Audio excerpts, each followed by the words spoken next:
Yes. Well, and it's interesting too because it's such a huge genre and people don't even realize it. And by that I mean like any kid who's played a Call of Duty game, that's historical fiction. But you'd never be like, oh hey, like you say the word historical fiction and a kid wouldn't. Most kids wouldn't even relate, but that's actually what they're very, wired into. Yes. Do you know what I'm getting at? Like, Neil may not know what I mean, Call of Duty is. I don't know if he's ever played it. I don't play those. No, I know these games that try to put you in a historical setting.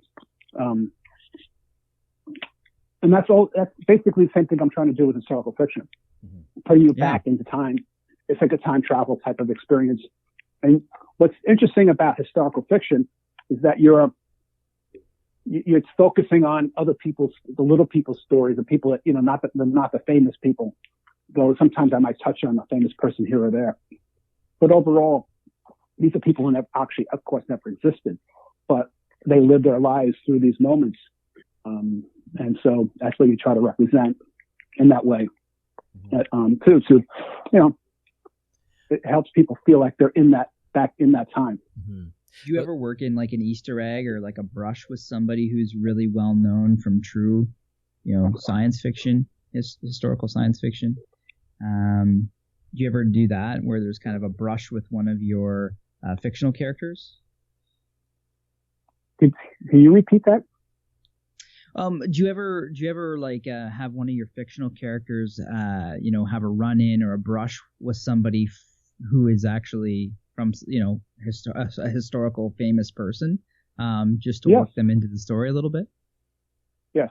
In my new book that I'm writing now, Wyatt Earp does make an appearance. In Bomb Squad, J.P. Morgan has a couple of scenes in the book.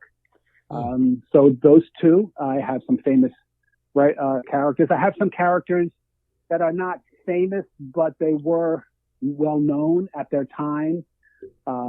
Maybe not be to remember today, but even in Moonflower, there was a character that I used that in New York lore, he's famous. So he was around during the 1670s. So I used him in my stories. So I'll draw people in. I'm tempted with the story about Nome to bring some more famous characters in because they did come up, like Jack London did come up to Nome. But I did include Jack London in a couple of scenes in Hope City. He's at the beginning of the book. He's one of my main characters. He's graduating from Mission High School in San Francisco. And at the graduation, who's doing the coming to speak to do the commencement address is Jack London, and speaks to the students. And he talks about the glory of adventure and how you can't waste your life. And, what are you going to do with yourself? You're going to walk out these doors and you're going to have a life to remember or one to forget. So he gets my character and his friend very excited, and they decide to go to Alaska in 1898 for the gold rush. And off they go. So they leave San Francisco and off they go to this place called Hope. Actually, it wasn't even called Hope when they went there. They had no name. And the way my story tells it is that my main character's name is Samuel Rothman. As I said, he's 17 years old, just graduated high school. He wants to go with his friend Liam to Alaska for the gold rush. They're excited to go on an adventure. They just graduated high school and they want to go off and do something for the next couple of months. So they talk their parents into letting them go. And right before they're about to get on the steamship that's heading up from San Francisco to the Cook Inlet, where they would drop off the boys and then take them, and little schooners would take them off to the destination from there. The father says, you're a Jewish boy, and the name Samuel Rothman, maybe you want to not use that name when you go up into these, these rough men up in Alaska, and they may not be too kindly to Jews. So maybe you want to change your name. So they come up with this name of Percy Hope after they have a little bit of a conversation. So he's going to go under this alias as Percy Hope, gets on the boat with his friend, who now his friend has to call him Percy instead of calling him Sam. We have a little back and forth about that. So they sail for the next 6 days up to Alaska. So meanwhile, in this area, this mining area, there's 2 towns. One town is called Sunrise, and that's a more established mining town. Already has a name. It has a saloon. There's whiskey and wine and gambling and women and, all those types of things going on. And then there's this other town, which is a dry town and has the church.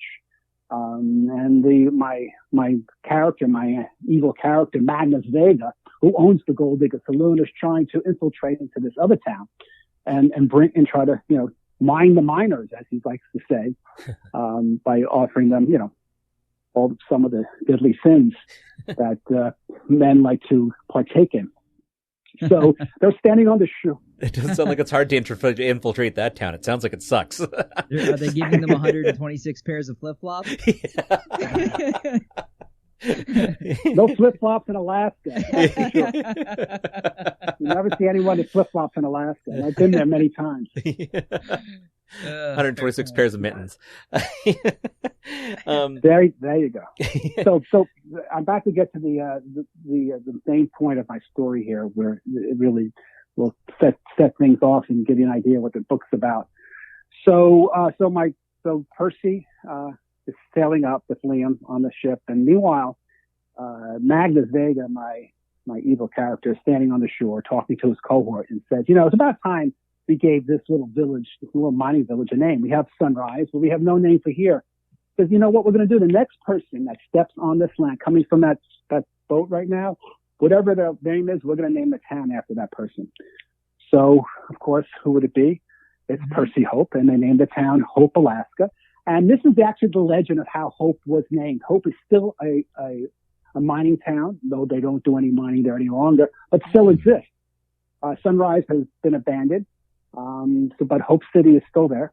And cool. This is the story of Percy Hope, how Hope got its name, and how this boy Percy, also known as Samuel Rothman, sort of goes down the rabbit hole and has all these amazing, crazy adventures going on there with the people of Hope and the people of Sunrise.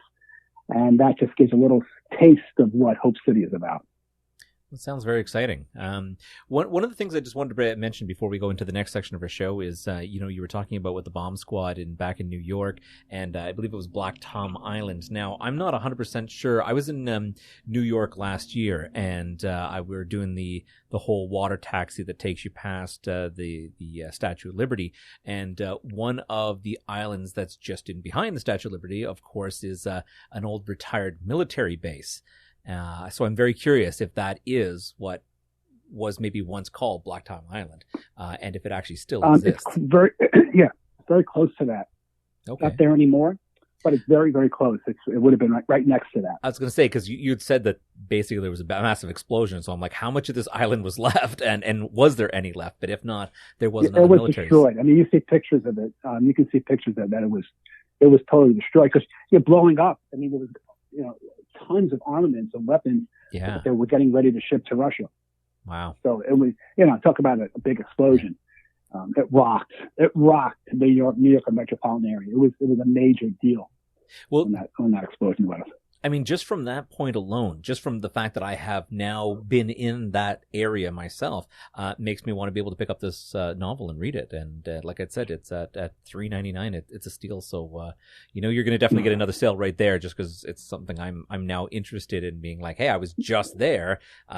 Here's another little piece of history. So. Excellent. Awesome. Wonderful. Well, let's jump into the next section of our show, where we've got our rapid fire questions with Matty G. Rapid fire questions. And for listeners who are just tuning in for the first time, what this section is Matty G will ask Neil 20 quick questions, and he just has to give us the first thing that comes to his mind. Are you going to ask me these 20 questions? We are indeed. Yep. We're going to dig all right, deep let me buckle my seatbelt. Yep. All right, they're not always quick, but we try to be them as quick as possible. If you don't have the answer, just say pass. Yep. All right, Matty. All right. Question 1. What made-up word would you register into the English language? I'm going to say for blungent.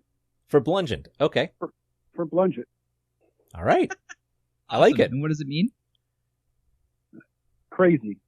Yeah. Love it. Cool. That's for plungent. Yeah.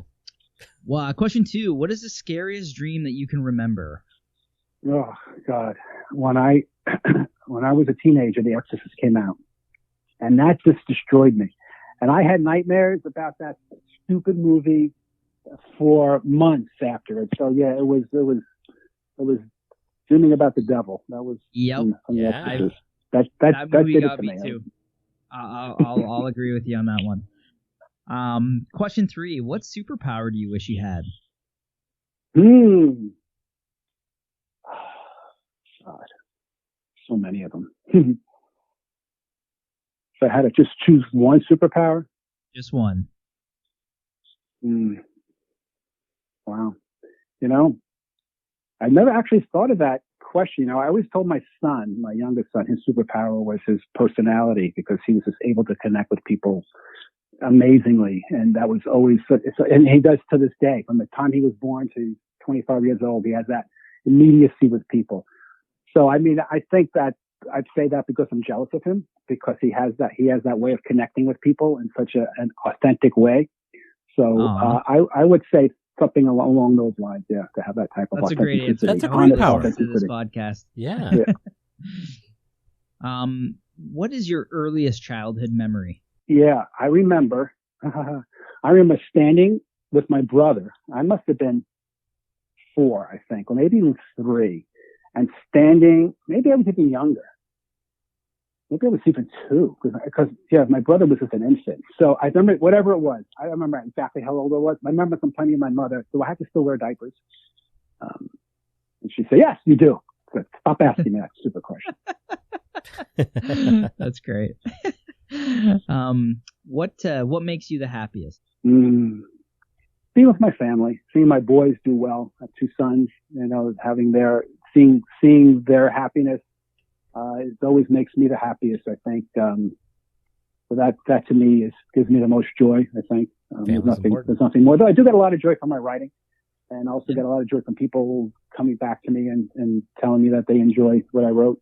So that too gives me lots of joy. And also, having the love of my woman. I mean, that's, especially in these times, having that is also, really enheartening as well. Yep, definitely. All amazing things. That's a great answer. What foreign language would you most like to learn? I have to learn Russian. Well, my significant other, she's Russian, so that would be the language. I think I would have learned by now. We've been together nearly 20 years. I have like 10 words I know. So if I could just turn a switch on and surprise the living daylight out of her and just start talking Russian. Just learn to speak English angrier, and you're already halfway there. I thought it'd be great for research for another novel. Amazing. Yeah, I'd just take a pill. It'll be really helpful. What decade would you most like to live in? Well, it's like that Woody Allen movie, Midnight in Paris, when they go back. He's a writer, and he goes back to the. I guess he's going back to the 20s, and he's meeting Hemingway, and he's meeting Picasso, and he's meeting Dali, and he's meeting all the famous artists and writers, and how wonderful it is. And then he meets this other woman who wants to go back to the 1880s, the time of Toulouse-Lautrec, and she says, no. He goes, this is the time to be here. And she says, no, the time is before this in the 1880s. So everyone thinks that the time, there's more of a golden age in years past, rather than what we're living today. So that was sort of the theme of the movie. So that always sticks to me when you think of the times that you're living in. I really find the times that we're living in today fascinating. I mean, even though we're experiencing a pandemic, what I've learned during this time is that, when you're going out to the grocery store, everyone's wearing a mask. And all you're seeing are people's eyes. And it's interesting on how much you can pick up on people's feelings by just really focusing on their eyes, which is something we never pay attention before. So, I'm imagining what it's like. I know what it's like now because I feel it and I'm part of it and I'm a human and I'm experiencing this, what everyone else is feeling. And let's put ourselves back in 1918 to the